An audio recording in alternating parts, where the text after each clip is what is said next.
In 1957, Maria Callas laughed too loudly at a party in Venice and nobody told her to stop.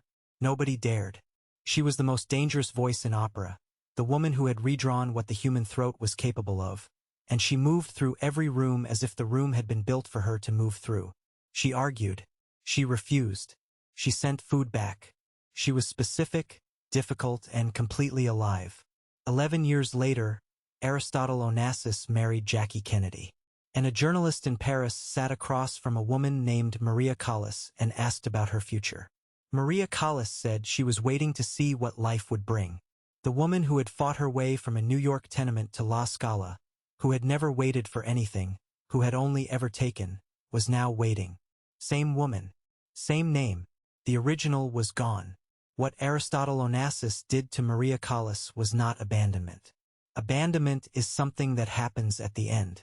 What Onassis did began the moment she stepped onto his yacht, and it was methodical and it was deliberate and it was complete. This is the story of what he replaced her with. And exactly when the original disappeared, he replaced her while she was still alive. Old Money Wives documents what the original looked like. Subscribe so the original is never forgotten. Before the yacht, before the man, before the decade of slow erasure. There was a girl in New York who was not wanted in the way she actually was. Cecilia Sophia Anna Maria Kalogeropoulos, she would shorten it later to the two words that would become a kind of international shorthand for a specific quality of greatness, was born in 1923 to Greek immigrant parents whose marriage was already failing when she arrived. Her father, George, was a pharmacist who wanted peace. Her mother, Evangelia, wanted a prodigy. Maria was not the daughter her mother had designed. She was heavy, and she was difficult, and she answered back, and she did not perform gratitude with any conviction. Evangelia had a preferred daughter, Jackie, the older one, prettier, more compliant. Maria knew her position in the family hierarchy by the time she was 8 years old. She did not make peace with it. She catalogued it and she kept moving and she began to build. She had a voice. This was not disputed by anyone who encountered it. But voice alone does not explain Maria Callas.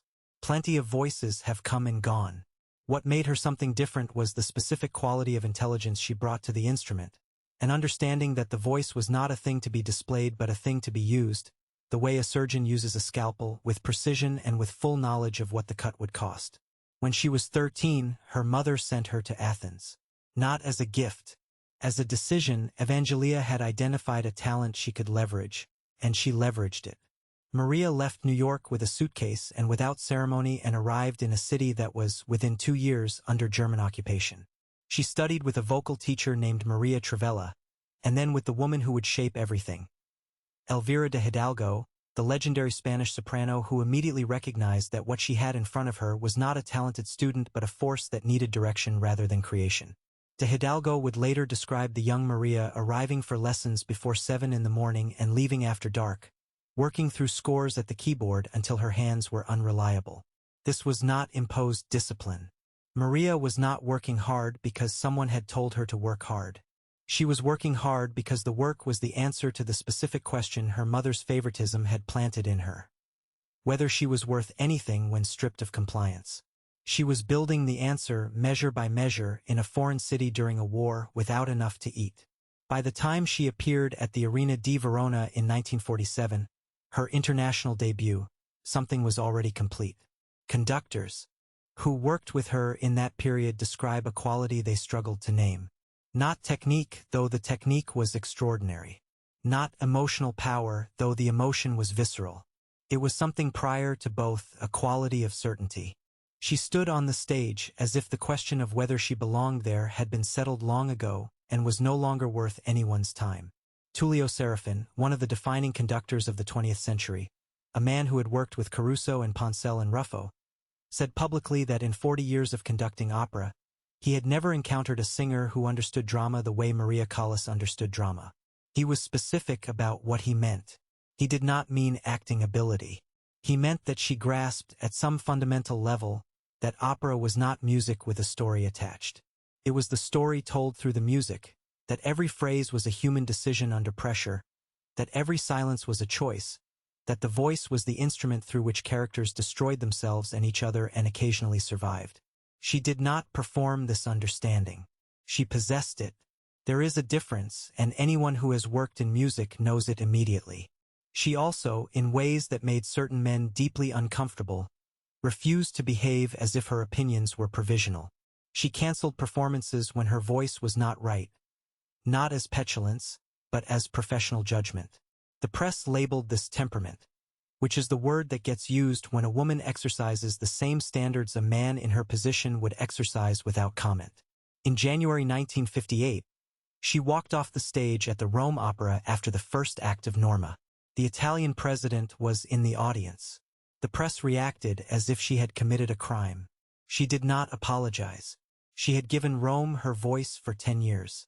She would not give them a damaged version of it because of a state occasion, and she was clear about why. Her refusal was not a tantrum. It was a position. She had been married since 1949 to Giovanni Battista Meneghini, a wealthy Veronese industrialist who had fallen into her orbit early and structured his life around managing hers. He was 27 years her senior. He had money. She had none. He recognized her genius. She needed infrastructure. The arrangement was functional and, by most accounts, affectionate in the way of arrangements between unequal parties. He was devoted, she was grateful and increasingly independent, and neither of these things particularly troubled the other for the first decade. She lived inside the marriage the way she lived inside most containers, fully occupying the available space, uninterested in performing contentment she did not feel, essentially continuous with herself. What she was in the summer of 1959 was this: a woman at the apex of her public renown. A woman whose voice was showing its first signs of the decline she was fighting with everything she had. A woman who had been unwanted as a child, who had been cold and hungry as a teenager, who had been dismissed and underestimated and labeled difficult throughout her career, and who had answered every single one of those verdicts not with argument but with work, and with the specific, uncompromising insistence on her own standards that is available only to people who have built themselves from nothing and therefore understand exactly what they are made of. She stepped aboard the Christina, Aristotle Onassis's 300-foot converted Canadian frigate, in July 1959, as a guest on a cruise that also included Winston Churchill. She was radiant by every account. She laughed. She was, as one guest recorded in a letter, completely alive in a way that made everyone else feel slightly less so. He had been watching her for 3 days before he made his move. He had been cataloging. What she was and what he needed her to be were not the same thing. The distance between those two versions of Maria Callas, as was what he would spend the next 9 years methodically closing. Not with violence, not with obvious cruelty, with something more patient and more thorough than either. He began that week on the water. Aristotle Onassis did not accumulate things carelessly. He had started with nothing.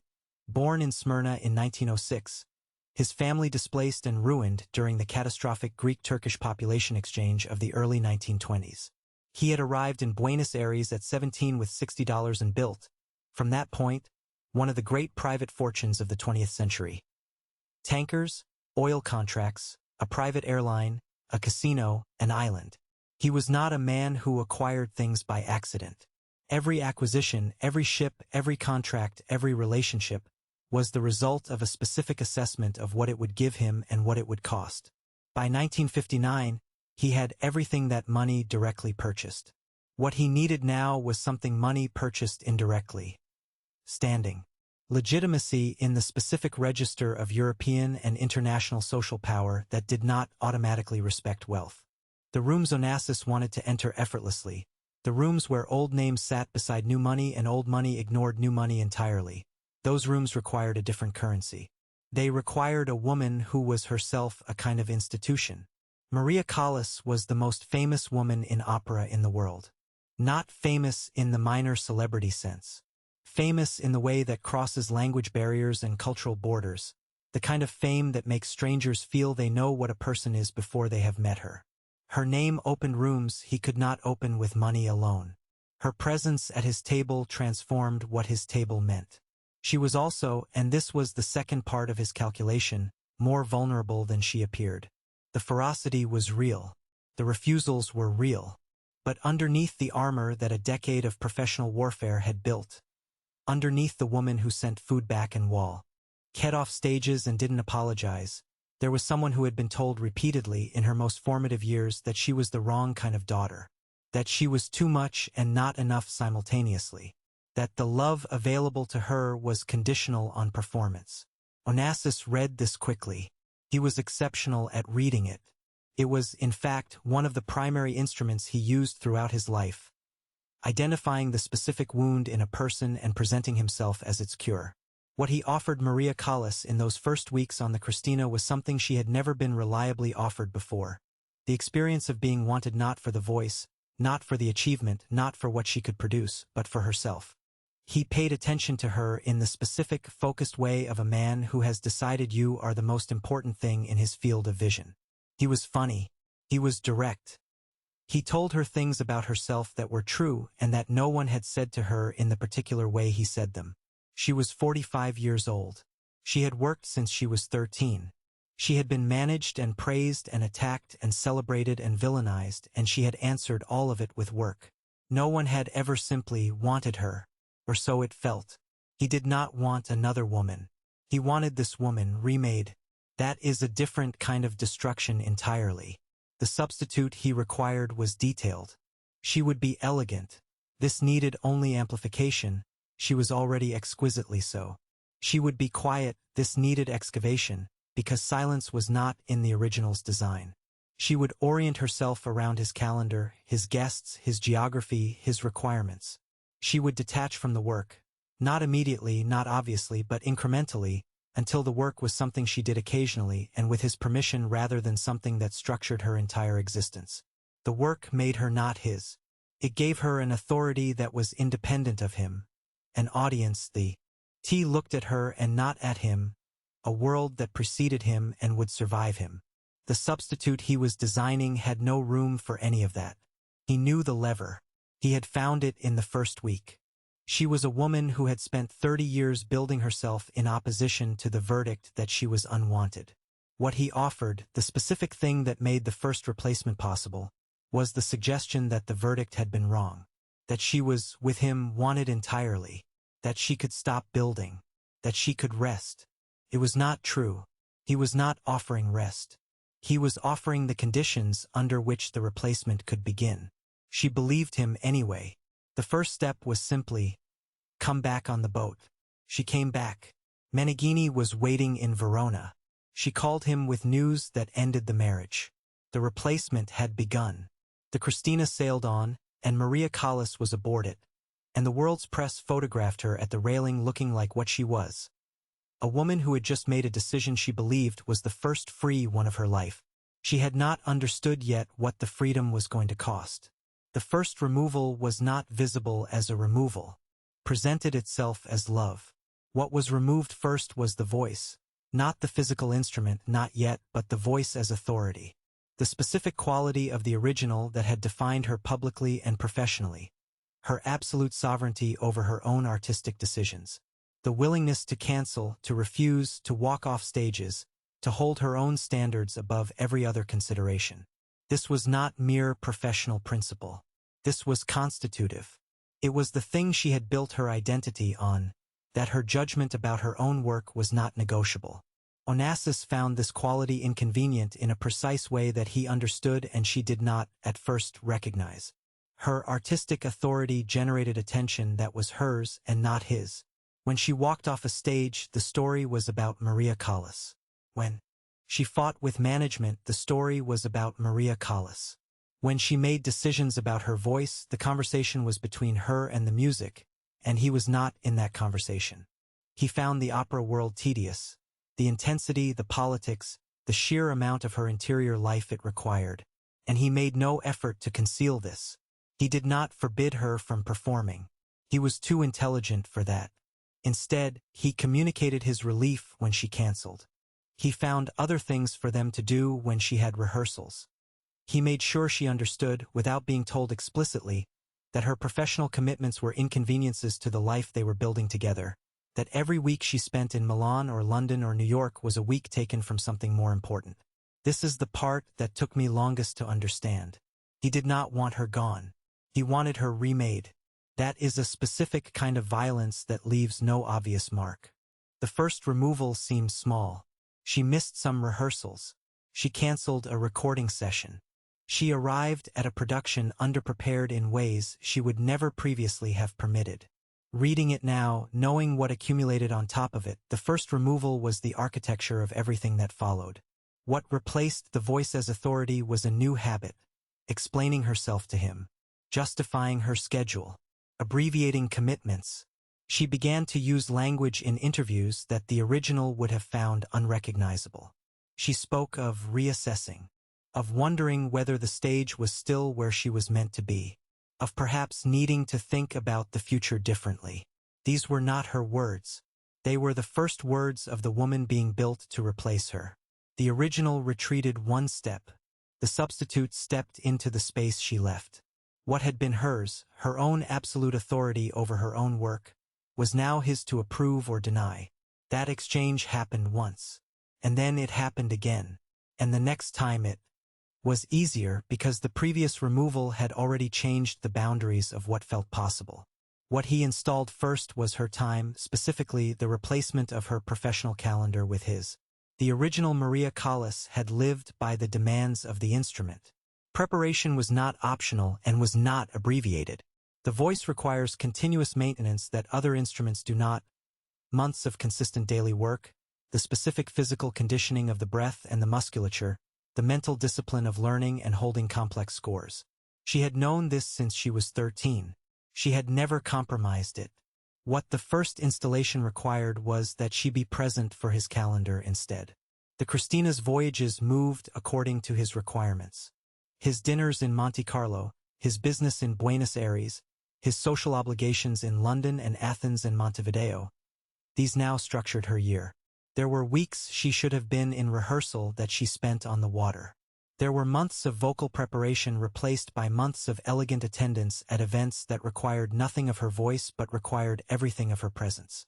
The consequence was not immediate, but it was inevitable. The voice, already showing the first signs of the deterioration that had begun in the mid-1950s, lost the consistent maintenance that had kept it functional. The top register became unpredictable. The seamless passage between registers that had been the technical miracle at the center of her artistry began, in the recordings from 1960 onward, to show cracks. Conductors who had worked with her before noticed. She noticed. She was too intelligent and too trained not to notice. After the first installation, the original was still present. But she was running on borrowed time she no longer had access to replenish. The original had opinions. Strong, specific, sometimes incendiary opinions about music, about other singers, about what opera was for, about what constituted real artistic integrity and what was fraud. She had expressed these opinions freely throughout her career. This had generated enemies in quantity. The feuds with Renata Tebaldi, with Rudolph Bing at the Metropolitan Opera, with managements across Europe were legendary. It had also generated a public persona of genuine intellectual weight. When Maria Callas spoke about music, people listened and fought about what she'd said for weeks. Her opinions generated attention that was hers. Specific, unmistakably hers attention, the kind that required people to engage with her mind rather than simply observe her presence. Onassis found this inconvenient in the same precise way he had found the artistic authority inconvenient. It put her at the center of conversations he was not in. He did not silence her directly. He made it clear, through the accumulating small signals available to a partner with sufficient social power, that her opinions created complications. That certain things were better left unsaid in the company they kept. That the kind of directness she had always practiced was perhaps not well suited to the world they now moved through. She began to qualify. Pull her interviews from 1955 and compare them with her interviews from 1963. The change is not subtle. In 1955, she is a fully deployed intelligence, direct, comparative, unapologetic about making judgments that will offend people. In 1963, she hedges. She says perhaps, where she once said certainly. She defers to critics whose opinions she would previously have dismissed in a sentence. She performs an uncertainty about her own artistic judgments that the original did not possess and would not have performed. What replaced her opinions was a quality the press admired and described as grace, controlled, appropriate, photographed beautifully, cost her the form of presence that had made her intellectually distinctive. After the second installation, her face was still recognizable. What conducted itself behind the face, the original's ferocious, specific intelligence, was no longer visible in the ways it had been. In 1960, Maria Callas became pregnant. The historical record here is genuinely contested. Accounts differ on gestational age, on the exact circumstances, on what she understood and wanted. What the record shows clearly is that the pregnancy ended, and that Onassis's response to it was characterized by those close to them as relief rather than grief. What the record also shows, documented in letters from this period, referenced in later interviews she gave carefully and partially, is that she had wanted children, had believed children were possible, had organized some private version of her future around the idea that this relationship would give her, among other things, the family she had never properly had. The third installation removed that future. Not through a single conversation, through the accumulated weight of his position on the subject, communicated across months and years, until her belief in the possibility was replaced by his acceptance of its absence, worn into her as her own. What this installation required that the first two had not: her body, her grief, the specific loss that cannot be argued with or worked around. What it revealed about what he needed: a woman without competing attachments. Children would have created a gravity in her life that pulled toward something other than him. The substitute being constructed had no room for a different center. She mourned privately. She rarely spoke of it publicly. When she did, she was precise and contained, the substitute's voice, not the original's. After the third installation, the original existed in smaller and smaller spaces. The work was compromised. The opinions were muted. The future she had privately imagined was gone. What remained was the specific hiding places where she kept herself alive.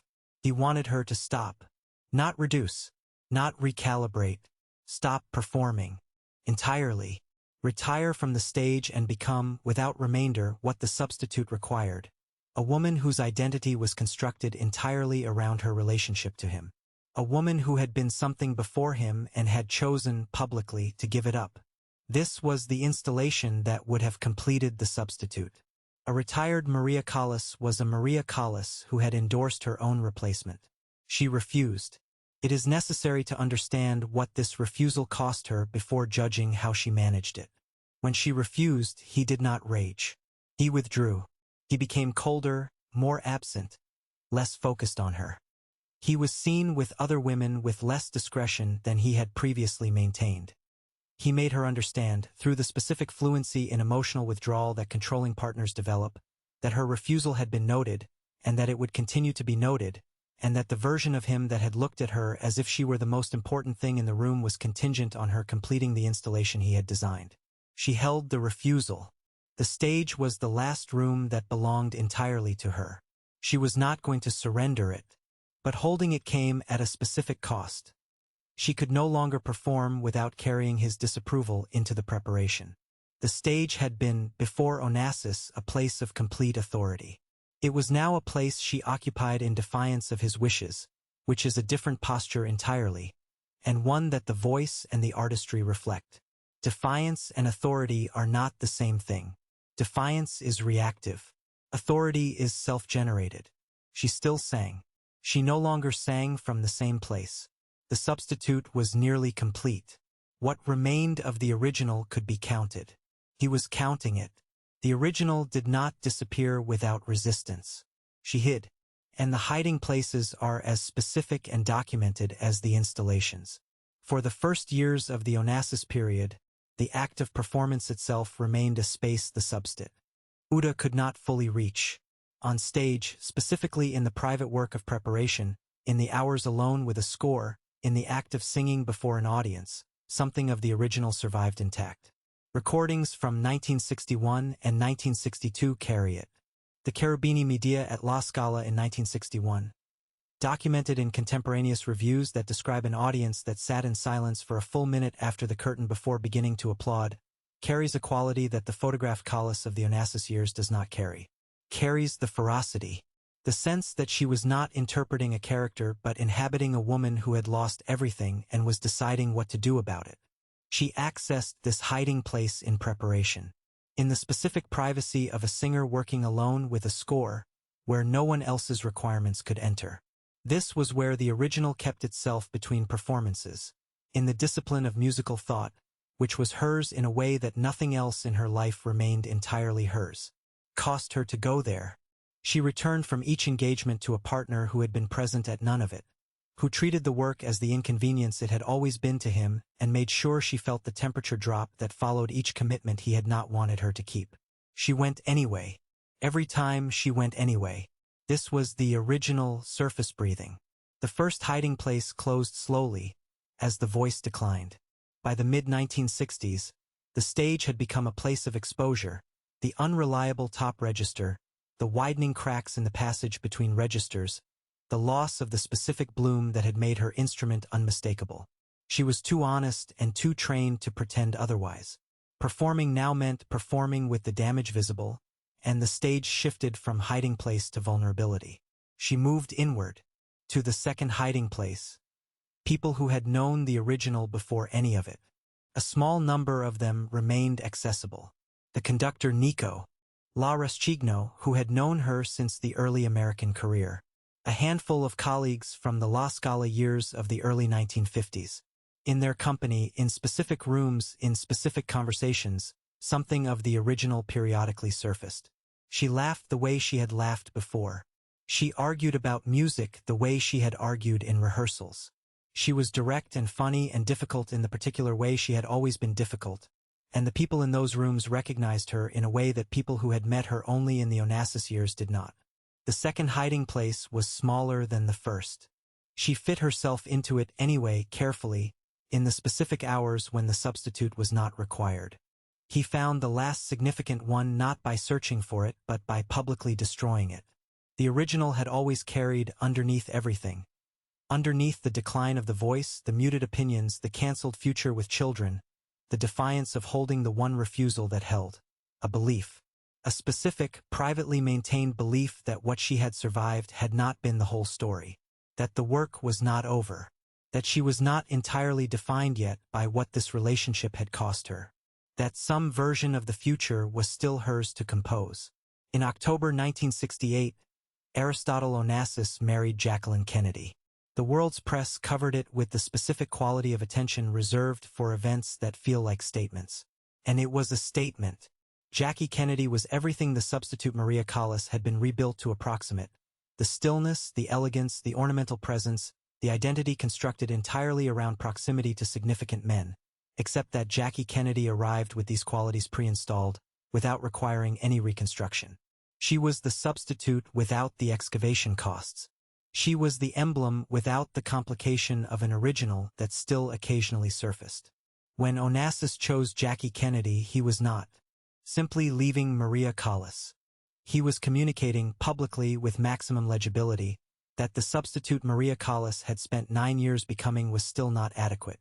That there was a better version available, that she had given up the original and the substitute he built in its place was not even what he finally wanted. The belief in a recoverable future, the last thing the original had been privately maintaining, was what this destroyed. Not because he left, because of the specific way he left, by demonstrating that the work of replacement had not been sufficient, and that she had paid the price of it without receiving its stated value. What remained after this hiding place was closed was a woman in Paris, with an address on the Avenue Georges Mandel, and a very small space. The apartment. By the early 1970s, Maria Callas rarely left it.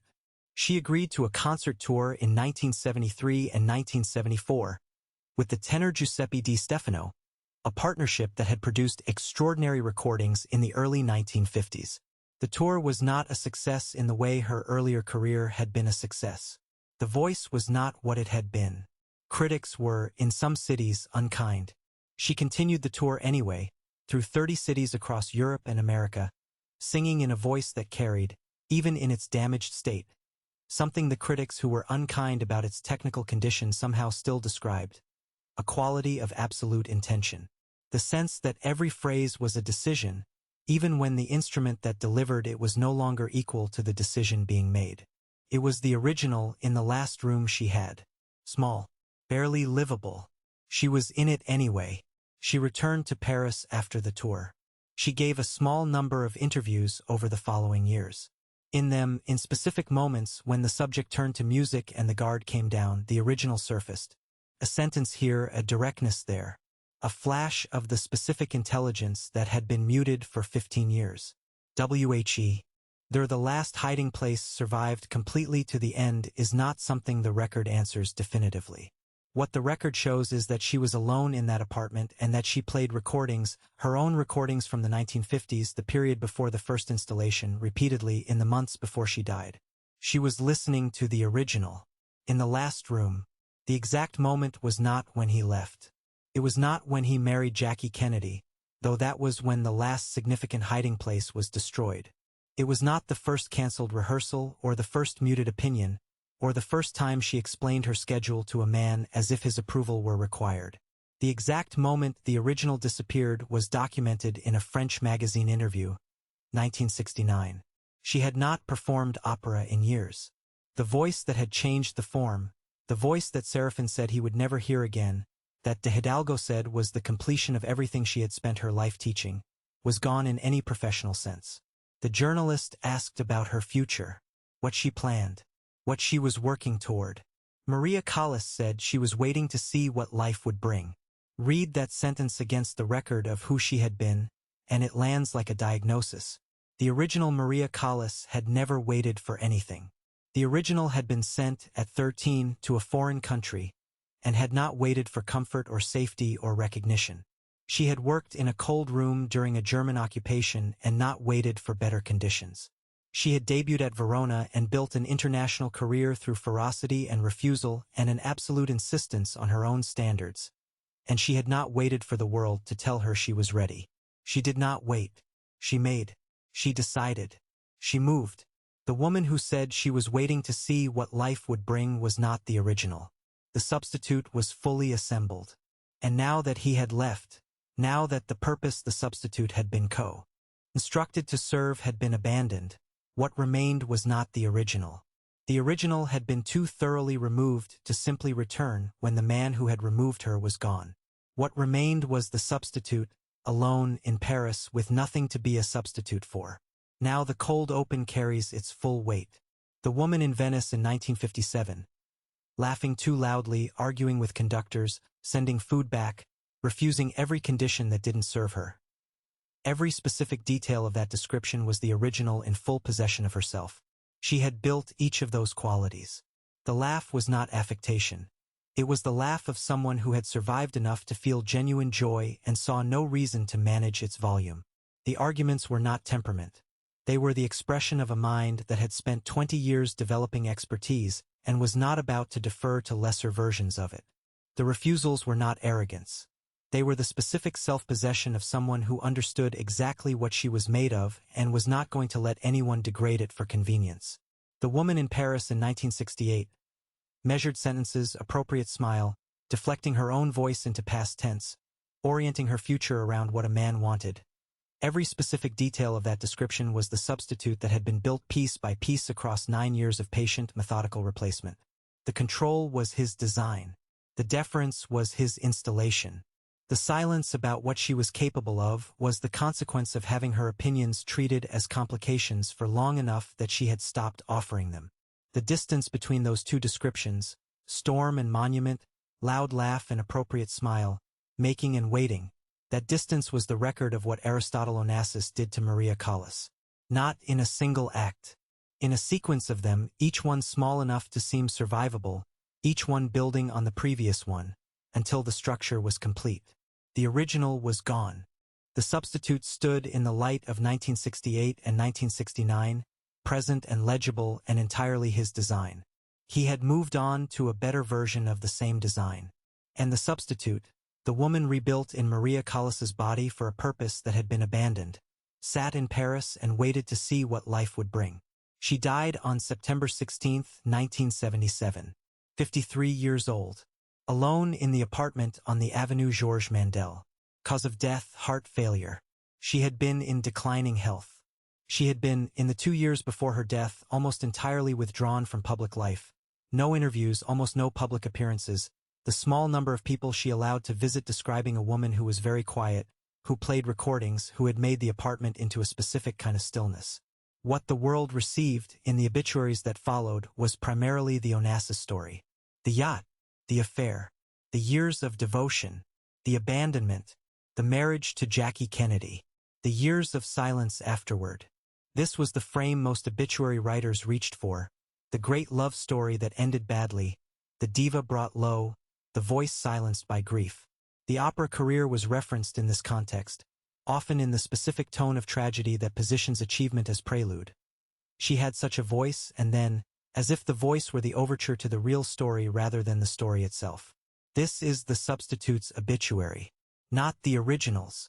The original story is different in every respect. What survived in the recordings? The recordings from before 1959 are not retrievable by any of the installations that followed. They are closed documents. The 1953 EMI recording of Bellini's Norma, the recording that definitively placed her at the center of the international opera world, carries something that no subsequent version of Maria Callas carried. Not the voice alone, though the voice is remarkable. The specific combination of tonal color and dramatic precision that produces the sensation in the listener of hearing a human being make decisions under conditions of genuine extremity. It does not sound performed. It sounds inhabited.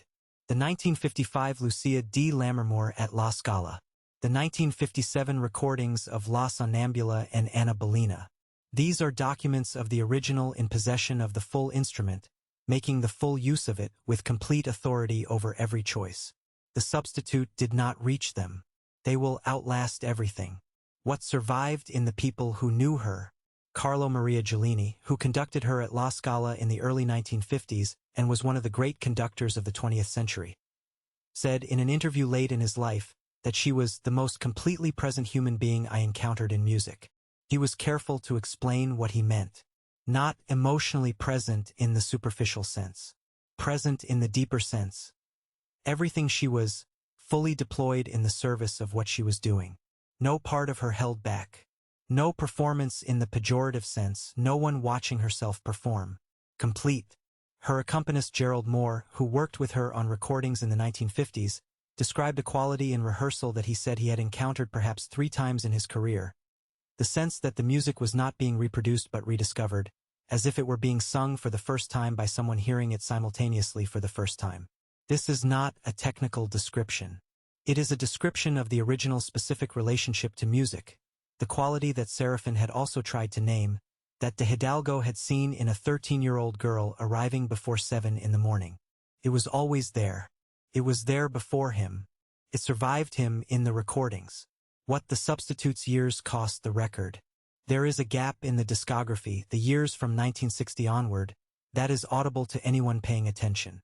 Not just the vocal decline, which was real and which had begun before Onassis. The decline of a specific quality. Tie of authority in the recordings. The 1964 recordings, made in the period when the substitute was most complete, carry something the earlier recordings do not. A quality of effort that was not previously present. She was working harder to produce less. The instrument had been damaged by the years of insufficient maintenance, and the authority that had once generated effortlessly was now being summoned deliberately. The gap is the cost of the installations, written into the archive. What the original left that nothing reached. In 1957, the same year she walked through that party in Venice laughing too loudly, she gave an interview in which she was asked what she believed music was ultimately for. She said, "To make people feel they are not alone in what they have felt. Not to display. Not to impress. Not to demonstrate technical mastery. To make people feel they are not alone in what they have felt." The substitute never said anything like that. The substitute's public statements, careful, measured, oriented toward the personal story rather than the artistic mission, do not contain this quality of thought. The substitute was not thinking about what music was for.